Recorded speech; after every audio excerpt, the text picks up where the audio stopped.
bwe yali alabiseeko mu kakiiko ka COSASE gye buvuddeko, Lord Mayor wa Kampala Erias Lukwago yategeeza ababaka ba Paalamenti nga beewalewo minzaani ezipima kasasiro ez'omulembe ekiteezi ezabbibwa ne zitundibwa mu ggwanga lya Rwanda. Ekintu ekyawaliriza ababaka batuula akakiiko ka COSASE okuyita akulira okunoonyeza mu poliisi ya KCCA Richard Mugwesagye eyakola alipoota ku nsonga eno.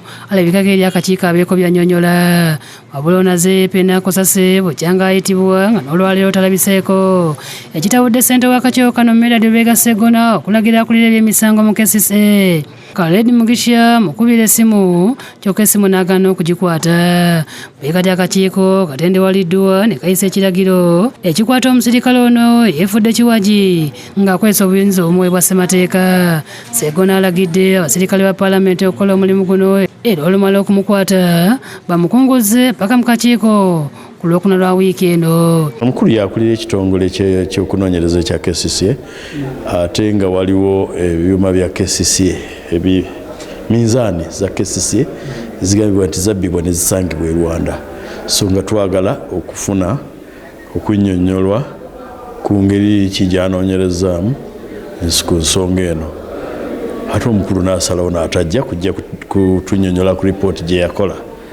So netusaba nga bw'atasobodde kujja bamutuleetere ku Lwokuna. Ababaka akakiiko kano okuli omumyuka wa ssente waako Alan Mayanja Sebunya ne Nathan Yutungo wa Kashari South bagamba nti balina okutuuka ku ntobo ey'obubbi bwa minzaani zino nti kubanga zirabika ze zimu ku zaavaako enjega ey'ekiteezi olw'okuba KCCA yali tesobola kumanya bungi oba akasasiro alina okuyiibwayo. Kubanga bijezi biki byonna byabula bitya annyonnyole kubanga ffe kitwetaaga kwe kugoberera ensonga eno Bannayuganda basobole okufuna obwenkanya.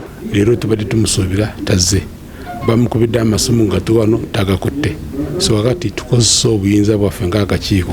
Mu ngeri yemu akakiiko kakunyizza aba KCCA naddala akulira okuteekerateekera ekibuga Vincent Byendamiira olw'okulwawo okutunula mu kusaba kw'abantu abaagala okuzimba ekiviiriddeko abantu okwetamanya batandika okuzimba awatali lukusa lwa KCCA. Your technical review takes 132 days. Why? So, Mr. Chairman, my conclusion on the matter of delay is that is a matter of history and we are improving it by the day. Ababaka nga bakulembeddwa mu Charles Bakabulindi balumiriza abakozi ba KCCA abagaba olukusa olw'okuzimba nti bakanaaluzaala kubanga bw'otabawo ky'ojja mu miro tebatunula mu kusaba kwo. You mentioned the point of those who are submitting, some being brokers. What happens if a broker developed a misunderstanding because of payment with the owner of, say, the plan or the title? Era akakiiko kazzeemu okunyaba KCCA ku nsonga z'omugaga Miss Kigundu ez'okuzimba ku mwala gw'e Nakivubo. Segona n'omubaka era y'egyokupa bategeeza nti omugaga Kigundu yateekamu okusaba kwe okufuna olukusa lw'okuzimba mu mwezi ogwokubiri omwaka guno naye n'okutuusa mu mwezi ogw'omunaana omwaka guno ng'aba KCCA tebasalangawo okutuusa President Museveni bwe yayingira mu nsonga. Nakivubo. That application was put in Feb. Yeah, but up to August,